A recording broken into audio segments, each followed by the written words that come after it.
If your Canva video timeline is lagging, like clips stuttering, delayed playback, or slow scrubbing, yeah, that's not normal. Let's optimize it properly. First, your timeline is probably overloaded. Too many layers, transitions, and animations at once will slow everything down. Some animations are heavier than others, especially complex ones. Turn off or reduce animations while editing. You can always re-enable them later. Here's a pro move. Don't edit everything in one timeline. Break your video into smaller parts, then combine them after export. High-resolution clips like 4K can slow things down a lot.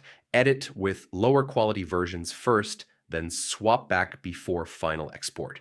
Your browser matters more than you think. Close unused tabs, disable extensions, and free up memory. If it's still lagging, clear your cache or switch browsers. Some browsers handle Canva better than others. Also, give your media time to load. If clips aren't fully loaded, timeline playback will stutter. Important, timeline lag doesn't always mean final video lag. Export a small section and check if it plays smoothly. So yeah, simplify your timeline, edit in sections, reduce load, and don't rely on preview performance alone. That's the advanced way to fix Canva timeline lag.